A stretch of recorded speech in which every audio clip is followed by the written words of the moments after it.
A very warm welcome to another Online Darts Live Lounge. Here we are, 12th of August, with me, Phill Bars, joined as always by Jack Gobby Garwood and Jarleth Ian. Boys, here we are again. Welcome back. How are we all? Warm is the prevailing wind at the moment. Currently, obviously, you are very much south of the Watford Gap.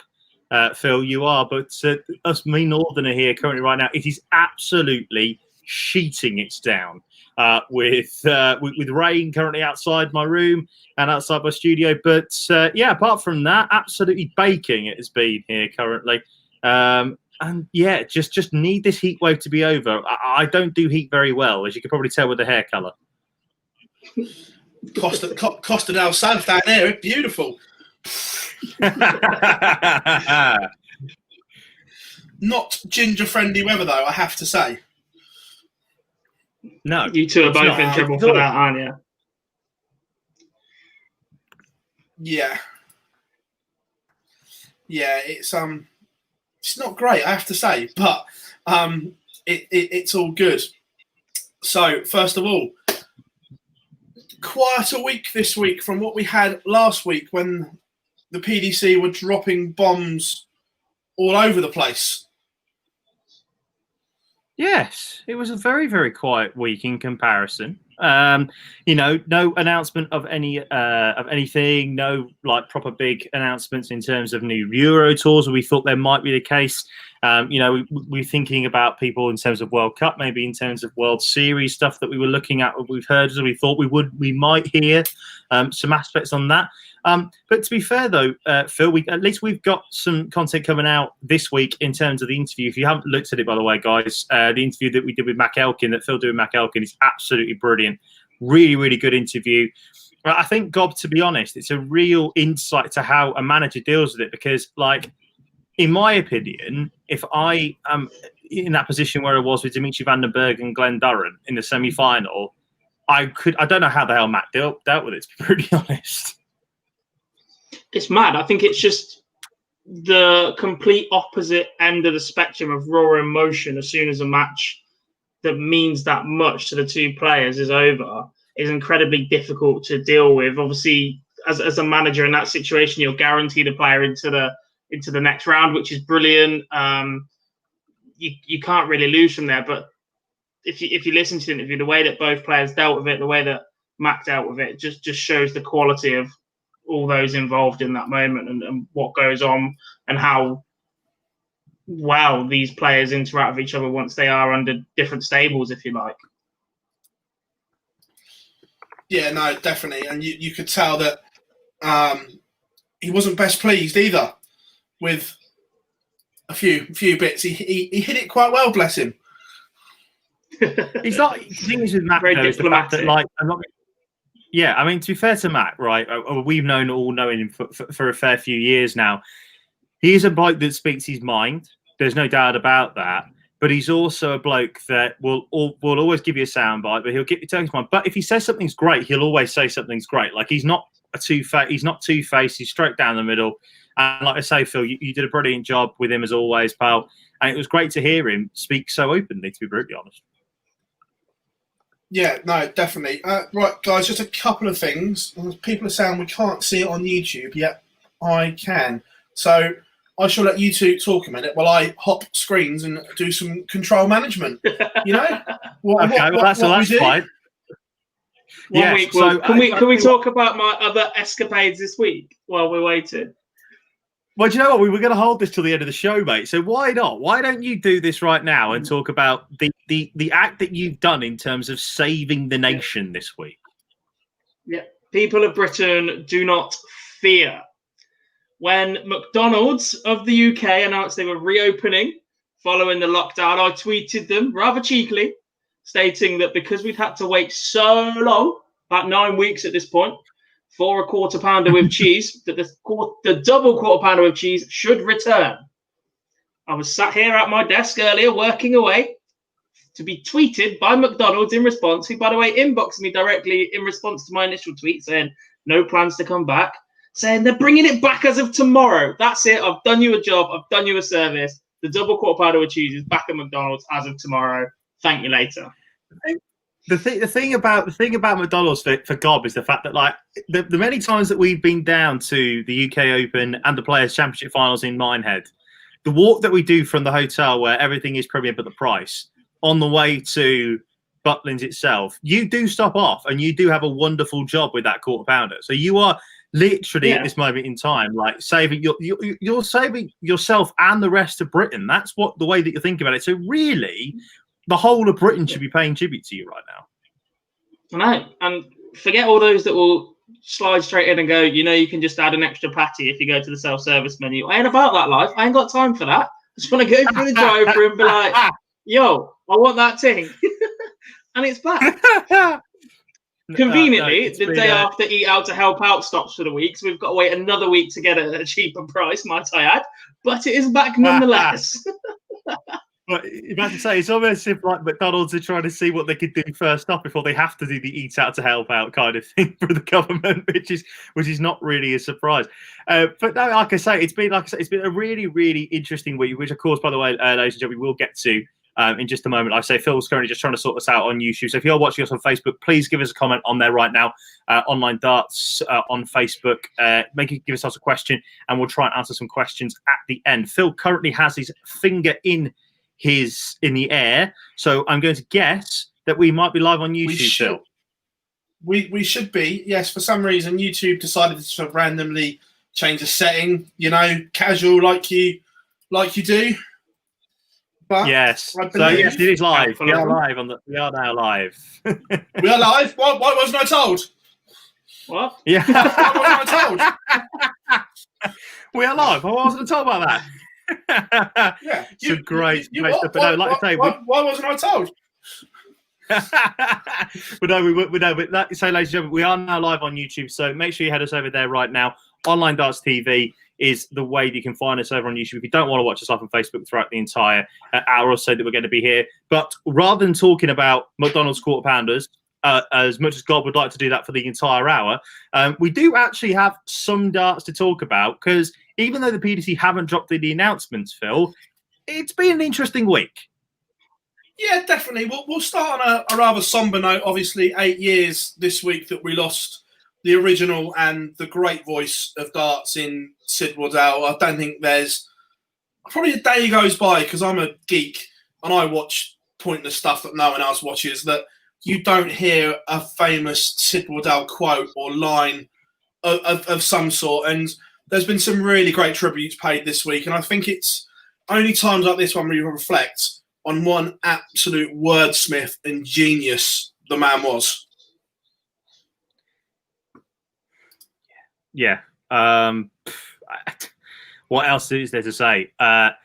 There's some brilliant lines that I think everybody knows that you looked at in that piece the PDC did. But at the moment where Phill Taylor hits the first 9 darter live on PDC television, double 12 for history! History! He's done it!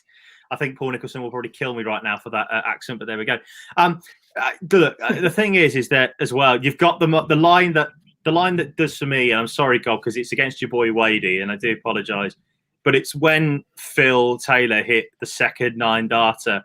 It's that moment where he's like, they're both coming down. Double 12! And then he just says, Dave Lanning, say it, because I'm gobsmacked. And I'm just like going, how can you perfectly call a moment like that? And then Dave Lanning coming in off the back of that saying, you are witnessing one of the greatest moments in his sporting history, certainly in darts. And it's just, the two of them were perfect. But God, I'm sure you've got some memories as well of the great man watching it as well. Not as such memories, because my love relationship with darts started with the BDO. I didn't have Sky as a child. I didn't really catch on to what Phill Taylor and co were doing for a long time. My first real memories of darts are Ted Hankey, Phil Nixon, that Mark Webster final against Simon Whitlock. So obviously that was all BBC coverage. But if you go back and look at anything historically to do with PDC darts, it's just got Sid stamped all over it. The way that the current crop of commentators approach their role and job, if they have been around Sid previously.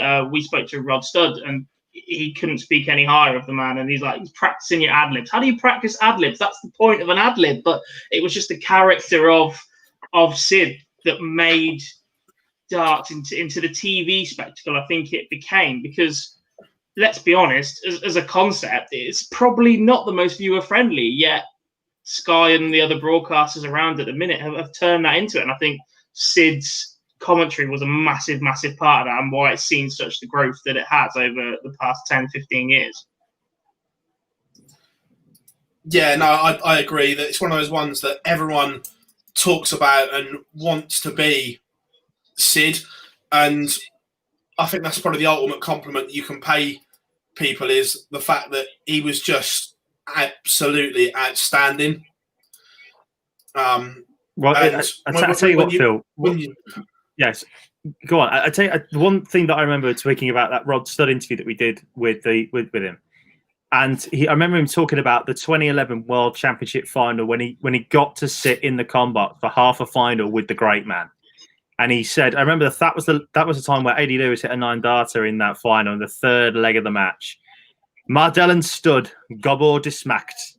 And it was just things like that where you just come out with it. And it's just, it was unbelievable as a wordsmith. And there was no, and he was perfectly foiled. And that's the thing as well. John Gwynn and Dave Lanning perfectly set him up and teed him up, didn't he? Yeah, mine was looking back was when he did it with Stephen Fry and the Pickens Chardonnay at the rescheduled Premier League finals, and yeah, it was just a magical spectacle listening to the great man. And like we say, he will be sadly missed, but his legacy will always live on because of the amazing things that left the man's mouth. So yeah, that was our little tribute to Sid, and what a great man. The next one we're going to move on to, I think we could be here a while with this one, guys. We've Raymond van Barneveld has teased the darting world of a potential comeback. I'm not sure on this. I know. I just think that's the diplomatic way of putting it, isn't it, Phill? I think he's just said something stupid, throwaway, and. Do you know what I'm going to do right now? And I've never done this before live on a TV show or on a YouTube show. I'm going to physically put my feet up right here, right now. Okay, there we go. Dom, this is over to you, my friend. Go on, pal. Why would you do that, John? Why would you do that? You have some strong views on the 5-time champion of the world, don't you? I have done in the past, maybe. Yeah. It's just nonsense, isn't it? Like when Phill talk of his return, it was believable. Phill, as we've seen, even though he's been out of the game for so long, is still capable of producing that high level of performance that is required to go and do bits. It was just the travelling and stuff. For Raymond to even consider coming out of retirement is just complete nonsense. Just stay there. If you're that keen to play darts, get involved with Phill and go and do a Legends Tour series, event, or whatever, because you could sell it, you could market it. You've got arguably the two most successful players in PDC history. That somebody somewhere will pick it up, be able to market it, and be able to get you playing darts with enough of the legends and retired pros about there are. You could make a good go of it, but to even contemplate rejoining a tour in which you spent the last year completely mugging off your own fans, saying that you wanted to make the World Championships and that you were going to put all the effort in and all the work in, barely went to a Euro Tour qualifier, barely put any effort into a Pro Tour because he was too busy doing exhibitions. That's not a man that has got the get up and go to return to the Pro Tour. I just don't want to see it. Tell us what you really think. You don't need a swan song year. That's arrogance. That's complete arrogance. That was, if I announce this now, I get another go at the Premier League. Should have left his darts on stage in Rotterdam. It was perfect. It was absolutely perfect. And the way he went about the rest of the year was just a complete disregard for anybody that's ever supported him. The thing is what you said about Phill teasing a comeback, but he's done it in the right way. He's like, yeah, I might have a bash at the UK Open qualifiers. He's never once said, yeah, I want to come back and do the whole tour. He was like, yeah, I might have a bash at a Riley's qualifier for the UK Open or something like that. But there's just, when you think about it logically, I know we said it to Dutch TV and maybe a little bit of nostalgia and all that, but there's just too many obstacles in the way for it to happen. Well, let's be brutally. Yeah, I was about to say, is it brutally honesty? Would he win a tour card at Q School in this current climate? That was my thing. Would he go to Q School and win one? No, is my opinion. He wouldn't even get near. No, agreed. So at the first obstacle, he falls down. Slight issue there. Could the PDC give him a World Series date? Maybe. Yes, if they wanted to, because they can. It's not ranked.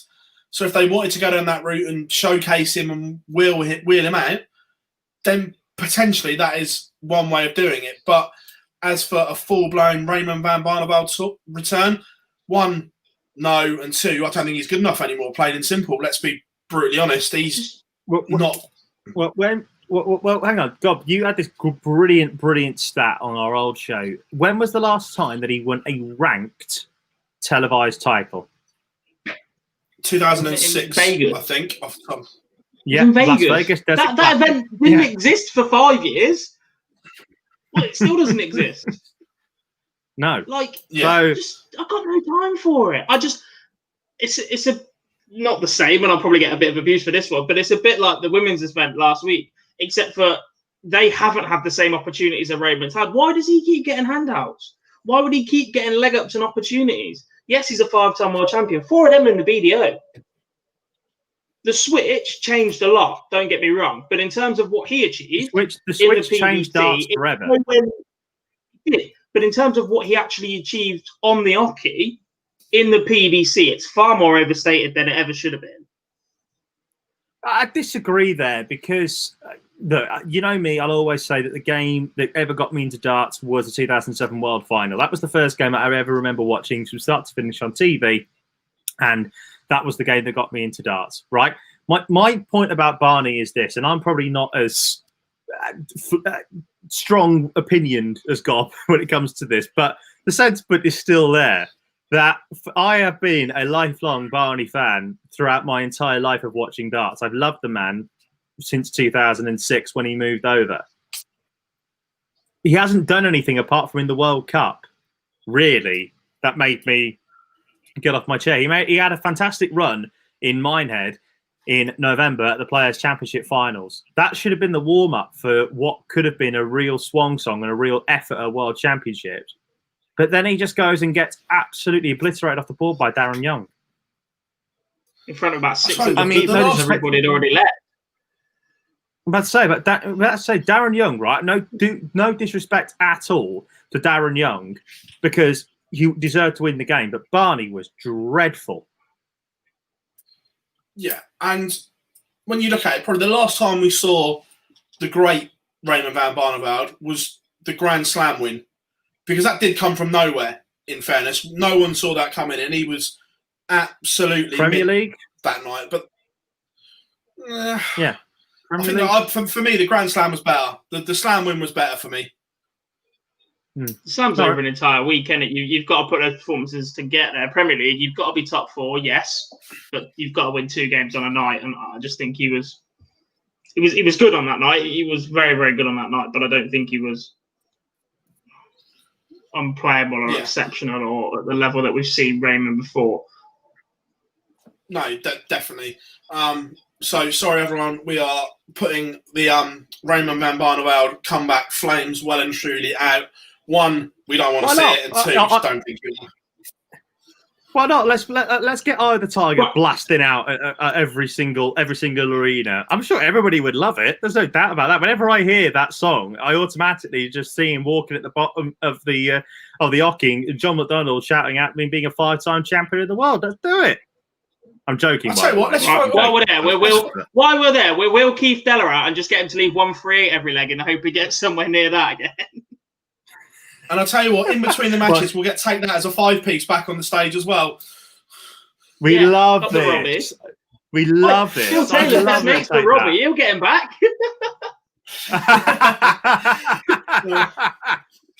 As well, everyone watching on Facebook and YouTube, any questions, please drop them in the comments and we will answer them as best as we can, or give an opinion as best as we can as we are going through the show. But as for Barney, dead rubber in our opinion.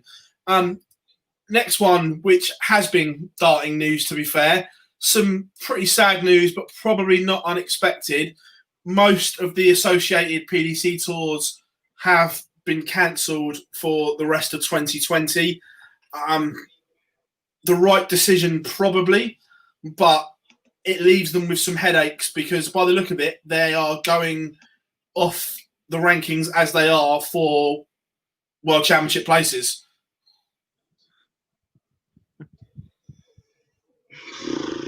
I don't really know where to start with this. It is a logistical nightmare. It's not good for any of the tours. We've lost a hell of a lot of darts, a hell of a lot of talent from emerging nations. Anybody can start slowly in a tour event and be badly ranked for the year, and I don't think that gives a fair reflection of the best players in that system. I think at that moment you'd be far better off having one-off qualifiers, so that the players have an opportunity to get themselves up for it. Not that you shouldn't be up for a tour event as you go in and whatever's happened in the past, but there is that extra level of motivation that this is what you're playing for ultimately, and there's no second opportunity to then qualify. Someone like Ilagan and that may have worked their way into the tour, not put as much in, knowing that there's a chance through the back end of the year to peak your form. Darts is a 12-month game, and you've got to pick when you hit your peaks, especially for those that aren't based in the UK and only have really the World Championships to aim for. So it is a massive loss, massive logistical headache, loads of qualifier spots wide open for the World Championships at the minute. Yeah.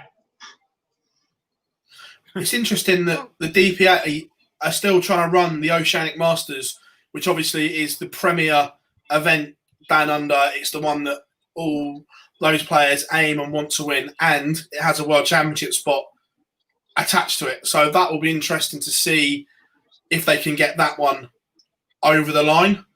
But as for the rest of the tour, disappointing.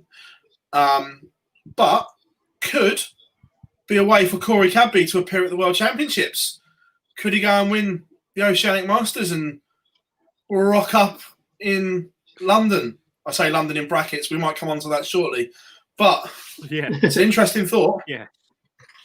I don't see why not. If he plays well on the DPA and he plays well in the Oceanic Masters and he wins the tournament, then why not? I honestly think that we should start thinking about doing qualifiers throughout the whole thing now, to be brutally honest. I think we should just do either straight knockout, or we should just do a 4-series event over a weekend, win a couple of spots, or go to players who qualify. I think it's probably the best way of doing it, rather than going off the rankings now. We talked about the European Darts Championship, and the European Championship was going to be off those top 32 in Brussels. in Hasselt. Then it would have been a pretty poor European Championships in terms of quality. Darryl Gurney and Adrian Lewis wouldn't even be there because they didn't go to the first event. So I think a qualifier is probably the fairest way to do it. And I think that the DPA are right to do it, to be brutally honest, Phil. I think that's the best way to do it. And you know what? If it means that we get to see Corey Cadby in the World Championships, I am here for it. As well, another one off the back of it, the Tom Kirby Memorial has sadly been cancelled for 2020 as well. Now, call me a cynic, but reading between the lines, if that's gone, that must throw huge jeopardy on the World Grand Prix being on the Emerald Isle this year. Yeah. There's no doubt about mine about that. Well, to be fair, here's the thing for me as well about Dublin. Where they normally would hold it, the City West, is still being used as a standby COVID hospital, is it not? So, because of that, it's like literally. I think that expires something like 3 days before the PDC are due to take it all over. No, that's a tight turnaround, even if they can get, because there's still quarantine from the UK into Ireland. I know everything's changing on a daily basis, but it's a very tight turnaround. And for them to cancel the Tom Kirby, I just think that there has to be huge doubt on where the World Grand Prix is going to be this year. Well, I don't think the Grand Prix is going to be anywhere near it. I don't think the Grand Prix is going to be in front of fans, God, to be brutally honest, pal. I'm not sure about fans. I think we are edging nearer to that. We're seeing a lot of petitions for things like lower league football and safe numbers and that sort of thing. We see our concert return for Sam Fender last night. That had 2,500 people at it, socially distanced and that sort of thing. So if there is a way to get fans in, I think the PDC will find it. We've seen it with Matchroom, try it with the snooker, and they've been very progressive throughout this entire event. And if there is an opportunity, I think that Barry Hearn will put his events right at the front as the leaders to take that on. Logistically, with everything we've just said about it being an emergency hospital just in case, with the quarantine heading into Ireland, I don't see why you wouldn't use Milton Keynes at this point. It proved it worked. Yes, it's another TV major. I just don't. I understand that you want fans there, and understand there's contractual obligations for venues and that sort of thing. But ultimately, you get your darts event, you get your broadcaster. Just stick another couple of Pro Tours over in Ireland next year and be happy with it. Just take what you can get right now. I just think MK worked. Use it. Yeah. MK works, and a couple of things as well. We talked about you talked about it in the interview with Phil about having that block of a load of Pro Tours before an event. Now, I'm not suggesting that we should have a Pro Tour up to a day before an event, and there's the cut-off point, and we do the draw straight after it. But if we do have a week of Pro Tours in Ireland, like we did for this sort of World Grand Prix series, if you like, this qualifying series, let's call it that next year, I think the City West will be reasonably happy with that, because it means that the PDC they have 2 weeks of the PDC there, which is the normal 9 days. You say that'd be a bit of fun though, wouldn't it? Cutting it off the day before and then doing the draw. That would be interesting. Oh, don't get me wrong, I'd love it. Don't get me wrong, I would absolutely be here for it, but I just don't think the PDC would do that, unfortunately, which is a shame, because that's the sort of thing where I think that we should do that in terms of maybe a match play, or maybe even the or maybe a Players' Championship finals. Do it a weekend before or something like that, and then cut it off. Because I think that would be really mint. I do, especially if we get everybody out over to Ireland, and that's a sort of a World Grand Prix qualifier series where you can play yourselves into an event. We've talked about that in terms of like what the autumn series are going to do. So I'm here for that. A couple of ones off that. First of all, we've got a question from Philip on Facebook. Do we think the PDC should have had some Pro Tours between the World Match Play and the Premier League restart? For me, absolutely. Possibly. Yeah. I mean, it's a massive setup, but then it only really benefits 9-10 players, but they're the ones that need to get ready for it. I just think if the entire tour was based in the UK, yes. Yeah. I just think with restrictions changing every day, people not being allowed in and out of the country, there are still certain players that will not be able to attend anything at all because of restrictions between countries and quarantines and that sort of thing. I just think to throw more on for the benefit of the 10 players that will be there for the Premier League isn't the fairest thing. I get they're professionals. I get they need to earn money. I get they need those opportunities. But just to throw more Pro Tours on to suit those 10, I think would be a little bit hasty. I think as well that you've got that thing about whether they can afford it. That's the key as well for the PDC. Whether all these players can afford it. You know, if you means you have to go into the Hilton at MK, book every single room that they had done before, then get everybody in there, more COVID tests. I just can't see how they would have been able to physically do it, especially with all the players basically going on more prize money as well. Yeah, absolutely right. And I don't think that they're going to. Pro Tours aren't cheap. Maybe just to dish out prize money. Well, no, £75,000, are they? You know what I mean? 75 grand's going for every Pro Tour. So I don't know. I would love it as a darts fan, but I don't think it was going to be feasible to do it. Unfortunately, Philip. Sorry, pal. And just going back on the Pro Tours before the World Grand Prix, should they be double in as a warm-up for the World Grand Prix? I like that. that. Yeah, but part of me likes that, part of me doesn't, because they are Pro Tours, which means they should build. The Pro Tours are qualifiers for the Players' Championships. They're not qualifiers for the Grand Prix. And the Worlds as well. So so they should be the same format that you play at the Players' Championships. They just do it logistically because it makes sense to have people there and use that venue all in one go. So I wouldn't mind some Pro Tours that are double in, or some floor events that are double in, or mixing up some formats. I'm a massive fan of pairs as well. I love the World Cup format and would love to see more team events, if you like, in darts. But I don't think they could be Pro Tours. I think there'd have to be a separate qualifying series, maybe have 2 or 3 spots open for a 4-day block of Pro Tours to qualify from that as a qualifying series, again, like we've just said. But yeah, they couldn't be Pro Tours. It couldn't count towards that order of merit. Yeah, couldn't agree more. I think it's that. Yeah, I couldn't agree more. We've gone from tours being cancelled to some good news now for people that are away from the top 128. PDC have announced that challenge tours and development tours will return in a busy schedule. We'll do the challenge tour first because there's a bit more on the dev tour than the challenge tour. But first of all, 6 events over 3 days is great news for all those players not in the 128 tour card holder positions. Definitely, because you think of the players in the 128 that aren't quite making it to events at the minute. There will be opportunities for those that manage to do bits of these challenge tours to force their way into Pro Tours and maybe see themselves in some stage events. We saw it with Joe Mernon a few years back. He was a challenge tour player. He snuck onto a Pro Tour and he went on to win the thing, and it sort of like catapulted his career for a couple of years. So it's massive for them. Obviously, they paid a substantial fee to be at Q School and have the opportunity, and then the challenge tours that go with that. So this is justified for their entry fee at the start, and an opportunity for them to pick up some money, play some professional darts in a solid atmosphere.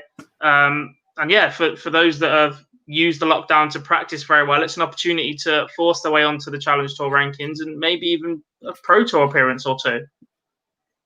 Well, you saw that, didn't you, in the Pro Tours just gone in the summer series? People like Eddie Lovely, he was doing bits, made a last 16, if memory serves me correctly, as well at some stage. Scott Mitchell was doing okay. GC Van der Waal had a decent run one week as well. Ian Consman. There was some big names there. Again, Graham Usher was doing bits as well at one stage during the week in the summer series. It's there for them to have. So why not? Why not use it? I think it's going to be mint as well. 6 events, 3 days, brilliant. Go for it. See what you can do. If you obviously win that challenge tour, then of course you get the tour card holder as well. The top 2 players obviously get the tour card, so they have to go to Q School. And if you're on the Order of Merit and winning that Order of Merit, you're going to the World Championships. The golden ticket. However, is there a slight concern here? By the look of it, it's not going to be bubbled. As the way the PDC website reads, it's not going to be bubbled. Now, look at all the people that went to Q School. There's been no darts will be near 6.5 months by the time this comes round. What happens if everyone that went to Q School rocks up at these challenge tour events? Well, trouble. Yeah. There's a few issues there. Barnsley Metrodome, 1, isn't the biggest place. No. 2, if it was in Wigan, I could understand, because Wigan is a far larger venue. You've got other halls in and around. There's no reason why it all has to be in the one hall. Yes, it would cost more to hire out the others, but you could distance boards and people around the venue. That works logistically. Barnsley, not as big, not as easy to do that. Well, I mean, there's a reason why there's a reason why the whole Q School in Wigan isn't there, because of the amount of people that always turn up to Q School. Yeah, exactly. There's no doubt in my mind about that. Yeah, it's an interest. Don't get me wrong. I don't think they will, but I think numbers will be extremely high for these Challenge Tour events because there's been no other darts for people to play. So people have had a chance to save money. They haven't had to go like the ones that do a mixture of the BDO, the WDF, and the Challenge Tour. They haven't been forking out money to go and play in Estonia and places like that. So they've got money in their pocket right now to go and play darts. Yeah. So 6 events, 500 people. Good luck marking them. Yeah. I'm not being funny, but if some of those have been on furlough and been playing darts from home, they're probably in better form than they ever would be going into a normal Challenge Tour. If they'd had to work over whatever and can only practice at certain times, get to use certain events, some of these players might be in the absolute form of their life right now, and everybody's going to fancy it because all they've done is play darts for 6 months. 100% agree. People like David Evans that have done really well in the Modus League, Scotty Mitchell has been playing non-stop. All these people are match sharp Jenks. They could have a huge advantage. Huge names all the way down this list as well, like ex-tour card holders, emerging talents, like former Dev Tour players.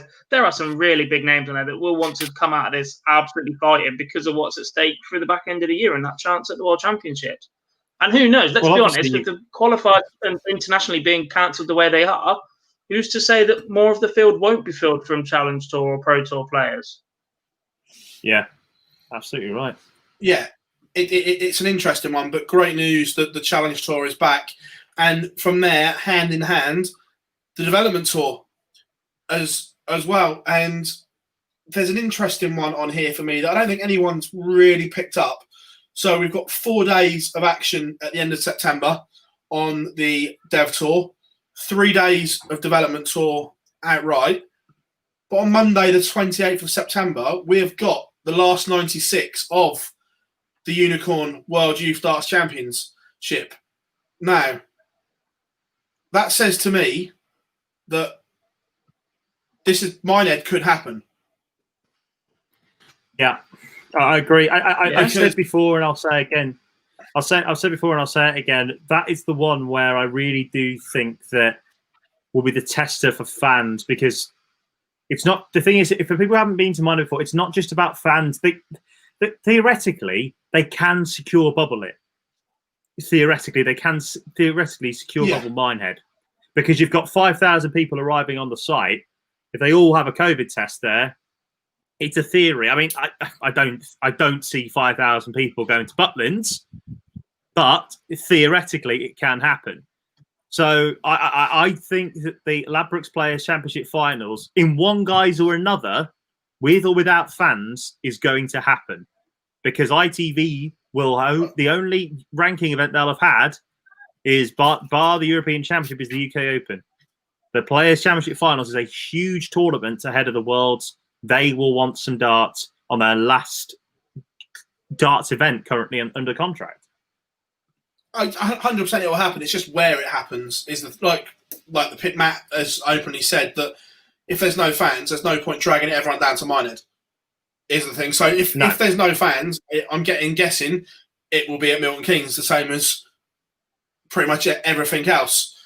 But it's interesting that they have got the World Youth Darts Championships last 96 on, and a huge opportunity for these youngsters, because we didn't know if it was going to happen, for one, and two, this could be quite tasty, because you've got the likes of Ted Everts that will want to prove people wrong, and one that I think, if he comes over, could be an absolute revelation and could win it, is Nico Kurtz. And look at every time he plays. Definitely. Look at every time he plays on TV, whether it's at the Worlds, the German Super League, even the World Series events that he's done. He is going to be absolutely mint. And could you imagine Ted Everts versus Nico Kurtz final on Players Championship Finals weekend? What a game that would be! It wouldn't be a surprise to me. But what I'm going to do here is I'm going to defer to the Dev Tour experts that we have here on the panel. So, well, Jeffrey Desvan will tell you otherwise, won't he? Oh God, not again! I'll try and speak for less time than he beat me in, and That'll be tough. It's just stacked with talent. I think the youth deserve this opportunity, that they're putting so much into the game. I think Dimmy's big win recently has shown that the PDC system does work. Obviously, you've just both mentioned two big names of Tweener. Keane Barry's another. Is Leighton Bennett old enough now to just sneak on, or have I got that wrong? Is it James? A couple of years, I think. A couple of years. Yeah, a couple of years. But I mean, there's just names everywhere. Some of the international players that come over. The depth of the Dev Tour is ridiculous. There's not many more words to say. Justin Vantergau as well. Just we're just going to about to say. Yeah. There are so many big names coming through at the moment. Yeah, the Dev Tour is just such an exciting place to have darts. And there's a couple of questions off of YouTube that relate to this. One, I'd like to see some of the Dev Tour streamed more. And along with people asking, will the women's series be streamed? We don't know yet. The PDC haven't said anything. However, I will try and find out when I'm at the Premier League in a couple of weeks. I will ask the powers that be there, is there any plans to stream the ladies series? But going back to the Dev Tour, how good would it be to have two streaming boards like they do on a Pro Tour? No. I'd love it. Oh. No. What are you saying? Again, I already think there's enough on the players to go and develop. I think that being put under that much pressure that early is not what the development tour is aimed for. Personally, I struggled when the development tour swapped to Dart Connect, because in my head and approaching the events and when I'm on the hockey, I knew that every single bad throw that I threw, somebody somewhere could see. It wasn't about the final result or the number anymore. It was about every single dart that I threw being able to be seen by somebody somewhere. And that got to me for a long time, especially as I wasn't playing particularly with my own funds. I had sponsors, I had people that had put me there. So I wasn't just playing for myself, I'm playing for them. And everything that I do at that point could have been scrutinized. And that's me at 22 and 23 as I was the oldest player on the tour at one point, and those thoughts still went through my head. So to expose a 16-year-old to that, who could perhaps be playing somebody who has a tour card and has played on streaming events, and I just don't think that's the right situation and what the development tour is made for. Yes, it would be brilliant for us as darts fans to see these matches and some of the averages that are thrown in. It would be great exposure for a lot of the European youngsters that have then snuck their way into European tour events and that in the past. But I just don't think it's the right environment at all to introduce streams to. Challenge tour, yes, definitely, maybe one or two, but not development tour, no. Would you then look to implement streaming for the youth championships then, for the World Youth? Because I think possibly, I'm not against it for that day. I think that'd be mint. Yeah.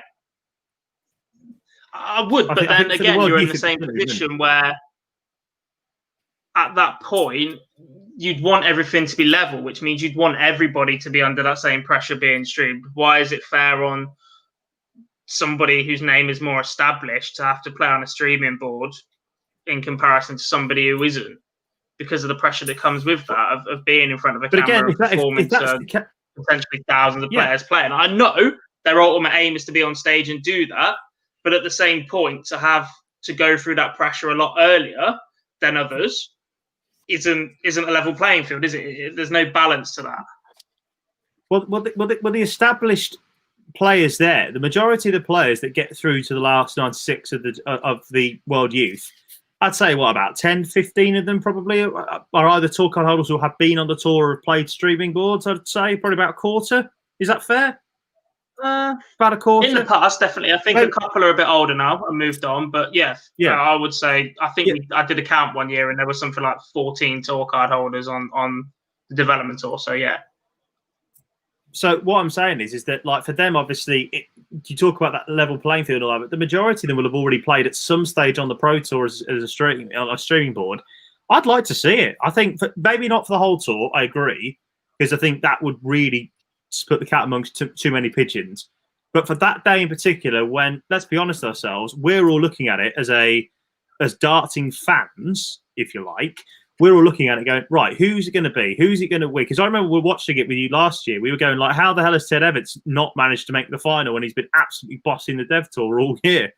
So I think for that in that day when the darts world is watching on that Monday, I think, yeah, sod it. Put 2 streaming boards on there. If it means increasing the subscription to PDC TV, sod it. I'm here for it. More darts is more darts. We love it. I don't think they need to do that because after the World Youth 96, isn't there the PDC qualifiers anyway for the main tour? Don't they follow immediately afterwards usually? Normally on the Monday after the Players' Champs finals, normally. Yeah, the world qualifiers normally after Minehead because all the players are literally rushing from Minehead to get to Wigan. I think on a couple of times they put it more which is the weekend that the Dev Tour final is. And I'm sure it is. Yeah. But what I'm saying is that last day of the 96 there is obviously taking place on the 28th of September. So you've got 2 months to wait before you have the Players' final. Now, obviously, the Dev Tour final will be screened live. It's going to be live on ITV4, as it will be in between the bridge of the gap between the semi-final and the final of the Players' Championship finals. But I'm saying, let's put the whole of the NAS 96 on there, like we do, 2 streaming boards, and therefore then when we have the 2 quarter-finals, if you like, 2 semi-finals, if you like, to get us to the finalists, put them on there. Sod it. Let's do it. I think from last 8 or last 16, potentially, if you stream every game. But I just think with the group format, how do you pick which group it is? You're going to pick on players and they can be like, why am I playing on this? I think ultimately it comes back down to what is the development tour for? I'm still very much of the opinion that if you have a tour card, you're developed. You're good enough to play professional darts. You are basically a professional. You shouldn't need or be playing on a development tour just because you're young enough to be there. I've said that for a long, long time. I don't think that's what the word development means, to be honest. It's for people that aren't quite there. So, yeah, I think it comes back to what you see that tour as. I'm very much about protecting perhaps the lesser experienced players that use it rather than the top boys that have been there, done that with professional events, Euro tours, being at the World Championships, perhaps like the likes of Ted Everton, Barry Van Peer, Martin Schindler, Rusty Jake Rodriguez, all of those boys have been around a fair amount of time now. Yeah, no, we've lost Jar. He's dropped off. Whilst we try and get him back, remember any questions? Here he is. He's back. Yeah, switch it back to you when you need it, guys. Yeah. Any questions? Again, we're going to answer them some more at the end of the show. We've got a couple more for this part. So on Facebook and YouTube, any questions, get them in. Right, some interesting news from Austria broke over the weekend. Now, outside stadiums, 10,000 fans with social distancing. Inside arenas, up to 5,000 fans with social distancing. Playing devil's advocate here. Say, come December, we cannot still have fans at events in the UK. Or no, sorry, we can't have a decent amount of fans in for the Worlds. Double-edged sword. Would the PDC move the World Championships for a year to have fans in? And could they? Or could they and would they? Start with you, Jar. Yes and yes. Simple as plain as that. They will absolutely move it. As much as they love Ali Pali, and as much as Ali Pali is a great venue, and anybody who's been there will tell you it is now becoming the mecca of darts. I will never have that, of course, the circus happen for me, and it always will be. But people who go there will tell you how much of a great time it is. Why do you think that the PDC, as much as it is obviously about Germany and also some restrictions that are happening there, but why do you think the PDC are looking to have the World Cup of Darts in the Presshalle in Graz in November with a 3,000 capacity? Bearing in mind, well, there's that as well, but bearing in mind the World Cup does attract the media presence, does it not, of a wide range of journalists as well? Yeah, certainly 100%. certainly from countries but certainly countries will fly into to be there on those days where not normally you'd expect darts media to be from, and that's what also is attractive at the World Championships. So I've got a funny feeling that the PDC might just be using the World Cup as a test event, first of all to see if they can sell out the press tower, which I'm sure they will be able to in Graz. There's no doubt about that. But also to make sure that there's enough room for journalists, there's enough room for managers, there's enough room, tables to be able to put people on, just in case we can't go to the Alexandra Palace this year. I've got a funny feeling that we won't have that big block of seating at the back this year for the Alexandra Palace, because I don't think we'll be able to do all the blocks of seating that you see behind. I think the only way they're going to be able to get fans in the Ali Palace. Correct. I think that's the only way you're going to be able to do it, because you'll be able to space it out enough in order to get it done. So the atmosphere will be a bit different regardless whether they go into Ali Pali, whether they go to Graz. But if I was a betting man, which God will tell you I definitely am, I would always say that the PDC might just be having a little go on the World Cup venue in the press tower, just to see how it works out, whether they've got enough room for everything. Because don't be too surprised that after the Players' Championship finals in Minehead, we get the news through that the press tower will be hosting the World Championships if we can't have fans in the venue. That would be mad. Don't get me wrong. A Christmas for me, the world. A Christmas in Austria, Phil. A Christmas in Austria. I'm not just Christmas, New Year as well. Absolutely. Head down up to Vienna for a New Year's celebration. Now we're talking.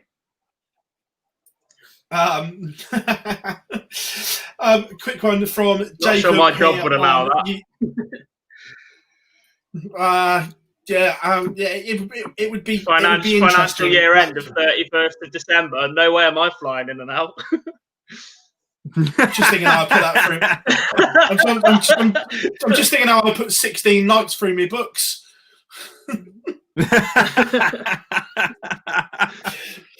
Oh God! We've got a question from Jacob here on YouTube. Evening, Jacob.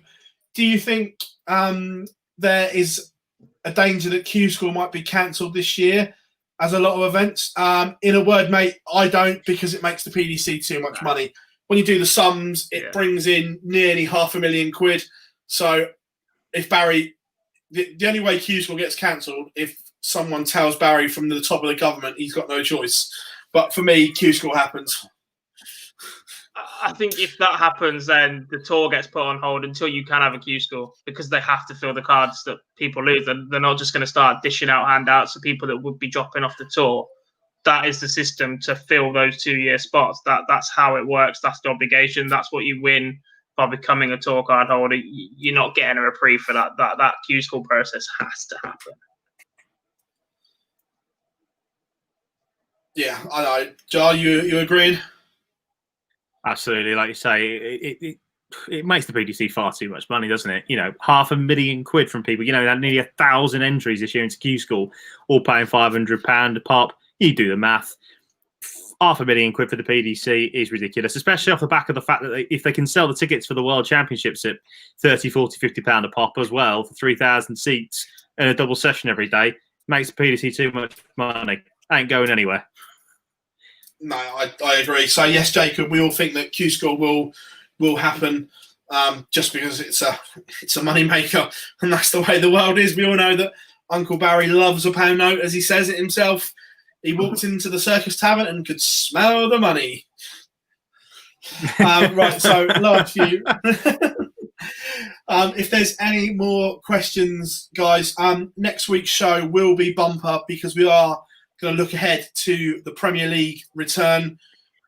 Plenty to talk about, and our content plans around it. It's going to be busy, that's for sure.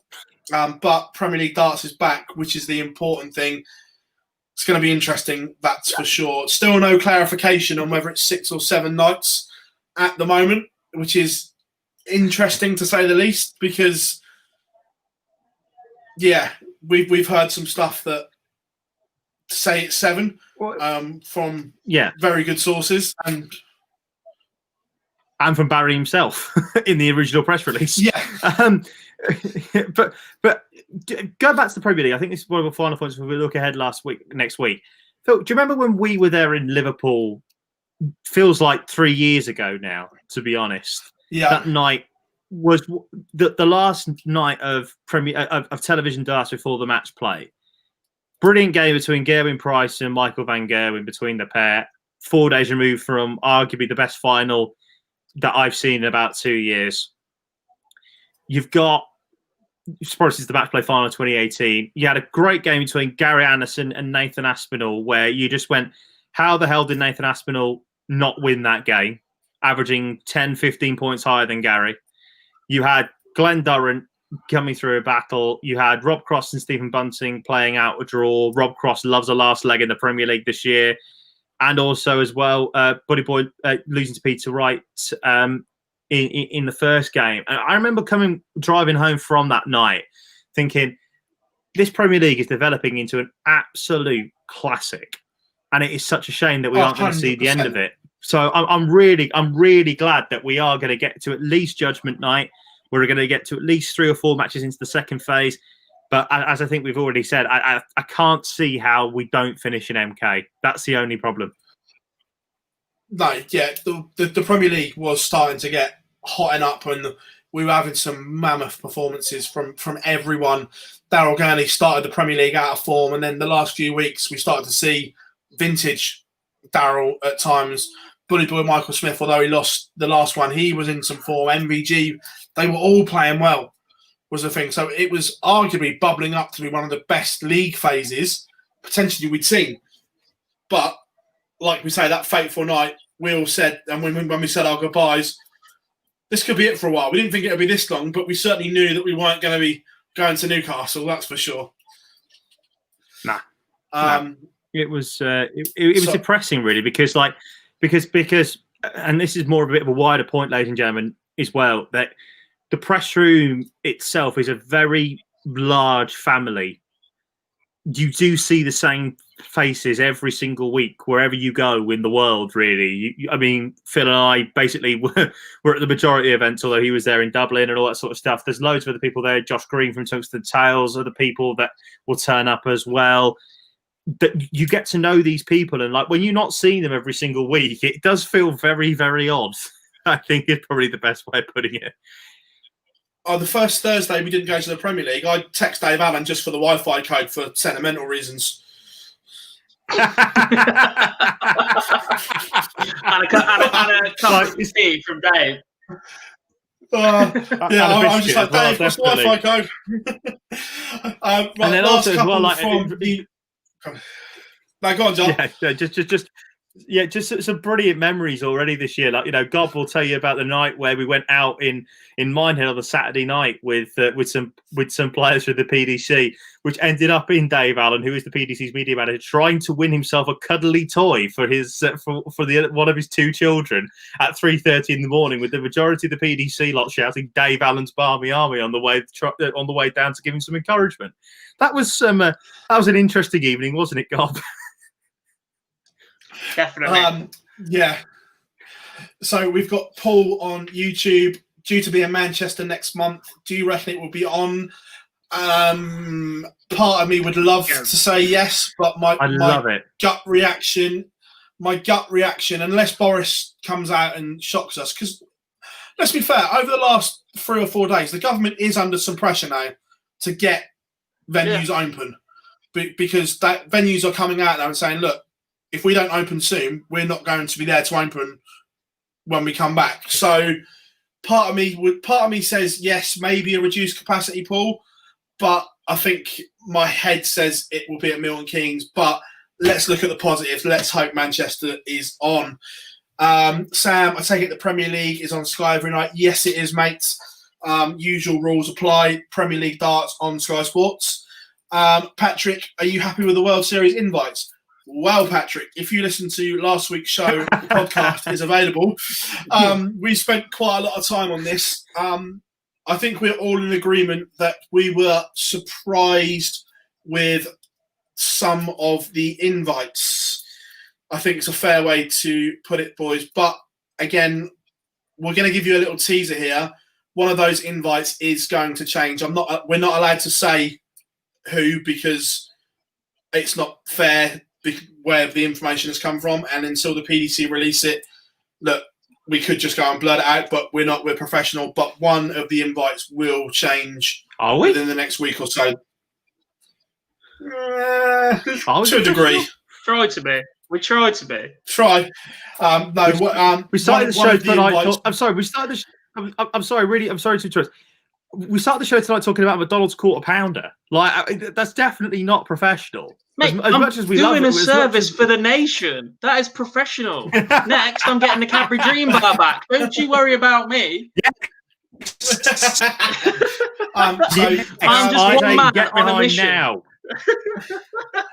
So, in relation to your I think they got most of them right, but not all of them. I think it's a fair way of putting it, guys. Don't you reckon? Basically, I don't think there was any that we were. I don't think there was any that we were upset that got invited. I think we were shocked at some of the admissions for people that didn't. Yeah, it was more the ones that missed out. Matt was very diplomatic about one of his players missing out in Glendarren. He was very diplomatic. He was very disappointed. Yes, I'm sure he would have said a lot worse. Oh, I've got the off takes. No, I think going back to the original point, I think that we all thought that Glendarren and Christoph Ratajski should have been invited to the World Series. I think that's a fair one. Yeah. Right, guys. I think that's all the questions. It's been an absolute pleasure to have you on this week's Live Lounge, as always, and we thank you very much for joining us. Remember, follow us on all social media platforms, Facebook, Twitter, Instagram, whichever one you are on. Please like our pages or subscribe to them. And, of course, if you are on YouTube, hit that subscribe button right now and turn the notifications on so you don't miss any of our videos. And believe me, there is going to be loads of them coming up. To give you a hint, I will be at the Fishing with the Stars event on Tuesday with my camera, annoying dart players, as always, trying to get them at their best on the side of a riverbank. So does that mean that we might be having a little chat with the boss, Phil? Well, the boss is at the fishing event. That's all I'm saying, gentlemen. That you know me. Yes. Now we're talking. I bet you look well good at waders. But I'll tell you what, before we go, shorts and Tylers. Shorts and flip-flops, before we go, Phil, a quick standard one. We were just talking there about the World Series. The first time I think I've done it in a while. The flight is booked. Everything is ready to go in terms of it. And now, obviously, we have the accessory to pull it off with as well to make sure that we get it on the plane. To get him on the plane, we're going to have to be wearing these. So this is what we're going to be doing. So Phil and I will be sat on a plane from Stansted, going there. Gob hasn't got his yet. Mine aren't here in the post yet. I checked all day. I've been checking the post box 4 times today. Still nothing. I was going to say, it's been sent. They went at the same time as Gars did. So, but everyone, that is us done for another live lounge. And remember, this show will be available as a podcast. The online darts lounge. Tomorrow, maybe, but definitely Friday at the latest. So, absolute pleasure, guys. Oh, and before we go, I've just had a cheeky little WhatsApp message from a current PDC star saying, ooh, change in the World Series invites. So, it's nice to know that the players watch our live lounge. And we will see this player at the Premier League. So, thank you very much, buddy. Right, I'm Phill Bars. Thank you very much for joining us. Jarleth and Jack Garwood, and we will be back next week. It's been an absolute pleasure. Cheers, everyone.